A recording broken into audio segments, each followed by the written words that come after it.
시청자 여러분 안녕하십니까? VOA 뉴스입니다. 미국 의회에서 미국과 한국, 일본 3국 공조를 강조한 결의안이 초당적으로 발의됐습니다.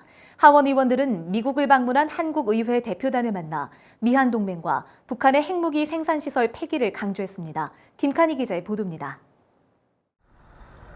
미국 의회 상하원에서 동시에 초당적으로 발의된 결의안은 인도태평양 지역 평화와 안보를 위한 미국과 한국, 미국과 일본 동맹의 중요성을 강조했습니다. 또 미국과 한국, 일본, 3국 공조의 중요성도 재확인했습니다. 북한이 대량 살상 무기와 미사일 등으로 세계 안보를 위협하지 못하도록 협력해야 한다는 것입니다. 또 유엔 회원국들과의 협력을 통한 3국의 대북 제재 이행과 북한의 인권 개선 증진을 위한 협력의 중요성을 강조했습니다. It's really important that the administration not send any signals that we would be willing to compromise our security relationships, our alliance relationships. 결의안을 공동 발의한 엘리엇 엥겔 민주당 하원 외교위원장은 2차 미북 정상회담을 앞두고 미한일 3국의 책임을 강조했습니다. 이런 가운데 낸시 펠로시 하원 의장은 미국을 방문한 한국의 국회의장과 여야 대표단을 만났습니다. 펠로시 의장은 이 자리에서 북한 김정은 위원장의 의도는 북한의 비핵화가 아니라 한국을 비무장화하겠다는 것이며 1차 미북 정상회담은 김정은에 대한 선물에 불과했고 지금은 말이 아닌 증거가 필요하다고 말한 것으로 알려졌습니다. 엘리엇 엥겔 하원 외교위원장과 브래드 셔먼 소위원장은 한국 대표단에게 김정은과 벌이는 협상의 위험성과 미한 동맹의 중요성을 전했다고 밝혔습니다. We just generally talked about North Korea and the pitfalls that I believe there are in negotiating with Kim Jong-un. We talked about the alliance between the United States and Korea. I talked about how we should be prepared to settle for a limited number of highly monitored nuclear weapons and a shutdown of the facilities to make more nuclear weapons. 셔먼 의원은 또 2차 미북 정상회담은 자칫 악수만 하는 행사로 끝나서는 안 된다면서 성공적인 회담에 회의적이라고 말했습니다. VOA 뉴스 김칸입니다. 유럽연합 EU가 돈 세탁과 테러 자금 지원에 취약한 나라로 북한을 포함한 23개국을 지목했습니다. 향후 유럽연합 회원국들의 최종 승인을 거치면 북한은 돈 세탁 및 테러 자금 지원국으로 최종 확정됩니다. 박승혁 기자입니다. 유럽연합의 행정국 격인 EU 집행위원회가 북한과 이란, 시리아 등 23개국이 포함된 명단을 발표하면서 이 나라들은 돈 세탁과 테러 자금 지원을 막기 위해 충분한 노력을 하지 않고 있다고 밝혔습니다. The European Commission adopted today a list of 23 third countries with weak rules against money laundering and terrorism financing.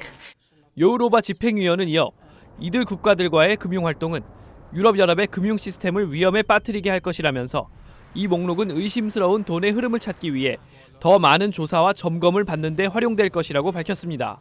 We have concluded that making financial and banking transactions with those countries could expose our EU financial system to high risks of money laundering and terrorist financing.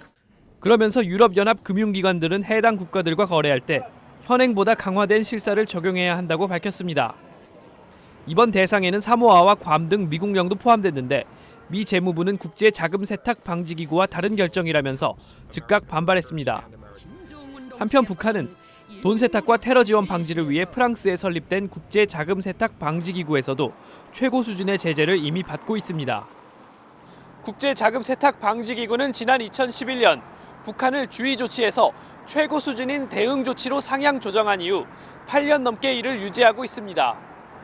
VOA 뉴스 박승혁입니다. 미 국방정보국 DIA가 북한을 우주 안보 분야에서 잠재적인 위협 국가로 꼽았습니다. 국방정보국은 11일 공개한 우주 안보에 대한 도전 보고서에서 북한과 이란을 적시해 전자적 수행 능력이 있고 이론적으로는 미사일과 위성 발사체 등을 사용해 위성들을 겨냥할 수 있다고 지적했습니다. 특히 북한은 궤도 진입이 가능한 탄도미사일과 우주 발사체를 보유했으며 위성 항법 시스템과 위성 교란 등의 활동을 해왔다고 밝혔습니다. 유엔 북한인권조사위원회가 지난 2014년 최종 보고서를 통해 북한의 인권 유린 중단 등을 촉구했지만 북한은 전혀 이행하지 않고 있다는 비판이 이어졌습니다. 민간단체인 북한인권위원회의 그레그 스칼라튜 사무총장은 13일 VOA 인터뷰를 통해 보고서는 여러 북한 인권 유린 사례를 제시해 대북 인권 조사와 운동의 기준을 세웠다면서 북한은 여전히 인권 개선을 하지 않고 있다고 밝혔습니다. 토마스 퀸타라 유엔 북한 인권 특별 보고관도 보고서는 공정한 재판과 연좌제 폐지, 공개적인 종교 활동 허용 등을 촉구했지만 북한은 전혀 반응하지 않고 있다고 지적했습니다. 마하티르 모하마드 말레이시아 총리는 북한 김정은 위원장의 이복형 김정남의 살해 사건과 관련해 북한과 문제가 있으며 대북 관계 개선과 평양 주재 대사관 재개 문제는 나중에 해결하겠다고 말했습니다. 마하티르 모하마드 총리는 12일 김정남 암살 2년째를 맞아 북한 문제를 어떻게 해결할 것이냐는 기자의 질문에 이같이 답했다고 말레이시아 언론들이 보도했습니다. 김정남은 2017년 말레이시아 공항에서 북한의 사주를 받은 것으로 알려진 여성들에 의해 피살됐으며 이후 말레이시아는 평양 주재 대사관을 폐쇄했었습니다. VOA 뉴스 마칩니다. 시청해주신 여러분 고맙습니다.